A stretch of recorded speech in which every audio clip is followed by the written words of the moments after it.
What's up, y'all? It's your girl Shayla Raye with In Style Atlanta, and I'm here with the king of the South, the one and only T.I. What's up? What's happening?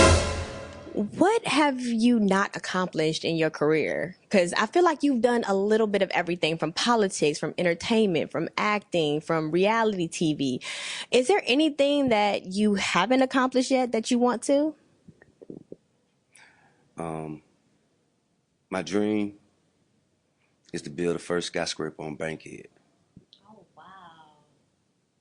Yeah, Dope. that's my dream. Yeah.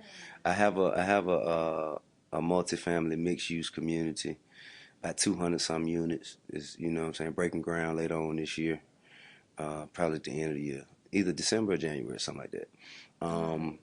It's about a $40-some million project that we're working on, and about 21,000 square feet of retail, and it's something that I feel has not been.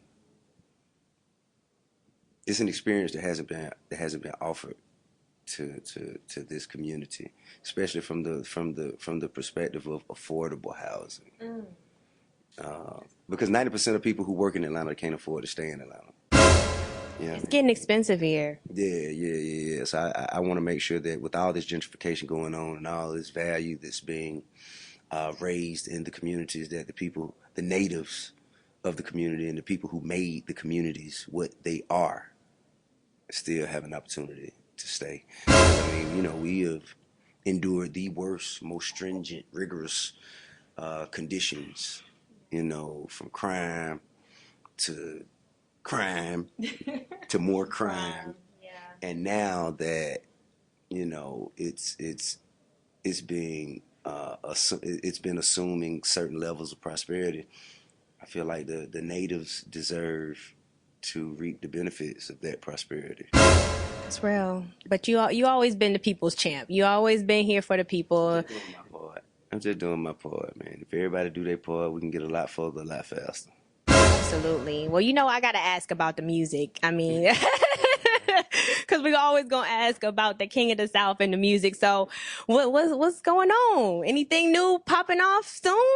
I got records. I got hundreds and hundreds of records that I could put out albums upon out anytime. Anytime. I don't know. I might put some out, man. You know what I'm saying? I might put some out to celebrate this. I might put a song or two or three or something. You know what I'm saying? I may do that. I may do that. But I mean, I ain't in no hurry. I ain't in no hurry because I feel like, I'm going to always have these songs. And music will always have a very special place in my heart. But I just think if I totally focus on music and music alone, I'm leaving a lot of skills, gifts, and talents on the table.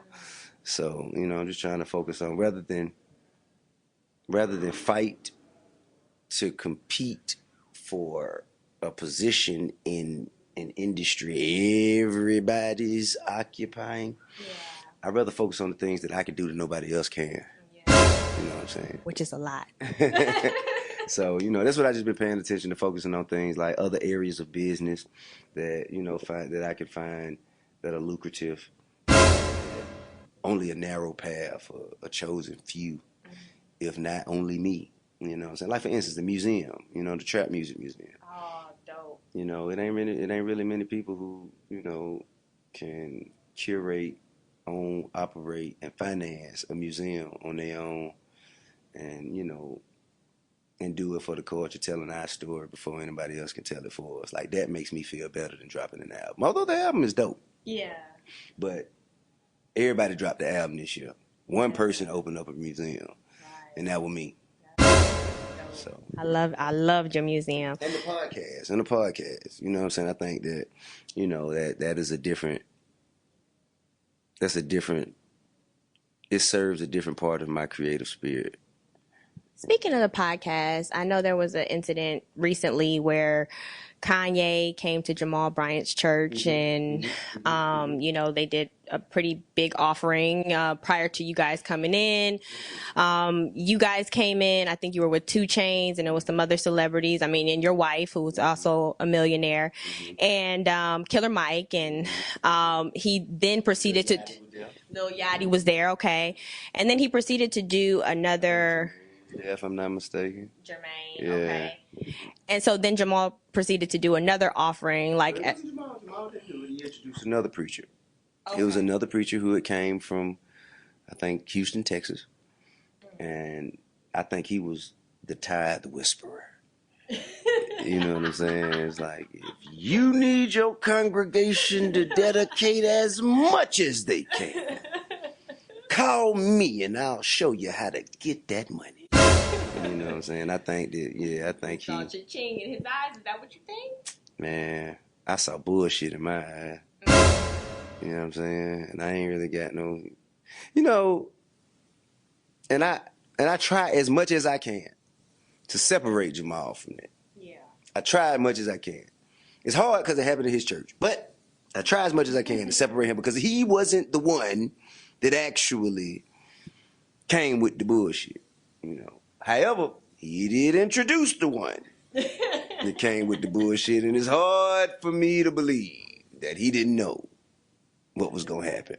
But benefit of the doubt being given, I would say that the things I had the biggest problem with, I had the biggest problem with, is he said, I want 20 people to dedicate $1,000. And people start standing up. Boom, boom, boom. I'm looking around. You motherfuckers crazy. And you got it. Some of them probably didn't. I'm not being, man, please. And then he said, come on, y'all. Get your blessings heard. Get my. So you mean Are if you telling me the Lord is charging me $1,000 to hear my prayers? Well, I tell you what. I'm just gonna go on ahead, man. I ain't giving you nothing, Nathaniel, because I don't like your approach. I don't like how you ask. You know what I'm saying? If you'd have said, "Listen, guys, we're doing a lot of things in the community, man. We're doing a lot of work, and we can't do it by ourselves. It takes a village. We need your help." You know what I mean? Okay, cool. I'd have gave you a little something, but you ain't finna tell me that I got to pay you to get my blessings heard. I ain't going for that one. wow. Yeah, that was, and I saw that Jamal issued a apology and offered you to come back to the church. And I mean, are you gonna go back? I'm not a church guy anyway. Okay. You know, I feel that fellowshipping is there's no right place to fellowship. The Bible says when two or more are gathered in his name, he is present. You know what I mean? So right now we talking about God, he in him. You dig what I'm saying? And it also says that there is no man-made building that you can go to and find God. The Bible says this. Because if you notice, you know, Moses went to the burning bush. You know, Jesus went to the mount. Or, you know, just like everybody went in places of wilderness. There were no, you know what I'm saying? Jesus didn't go really like he didn't really go preach at no church for real. Like he walked around outside through villages, gathering people as he went along. You know what I mean? So I think that religion is real. I mean, excuse me, I take that back. Take that back. Typo. God is real. God is real, and I know that I don't need nobody to explain that to me. I don't need nobody to convince me of that because I know he's been active in my life. I've seen the things he's done for me. That there are no other excuses or explanations but God. God is real, but religion is fake. Religion is a remote control. It's a joystick meant to control people's thoughts and emotions for the personal gain of whoever controls the religion. That's real. That's real. Well, just moving on to my last question, and I gotta ask you. You were at Tyler Perry's studio event this past weekend. Tell us about what that experience was like for you. It was phenomenal. It was majestic. It was whimsical. You know what I'm saying? It was opulent. It was the greatest collection, the most diverse group of successful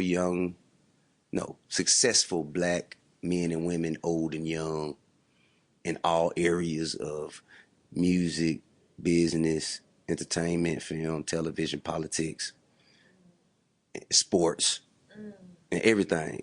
The most eclectic, diverse group of successful black people put together ever. And you're such an inspiration to your community, and Tyler has been such an inspiration to this area as well.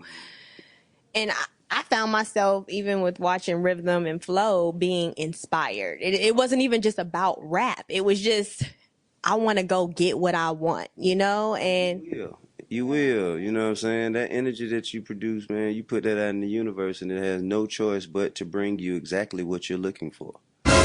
Yeah. well, thank you so much for speaking with us, T.I. But thank you so much for speaking with InStyle Atlanta. I appreciate you. Thank you.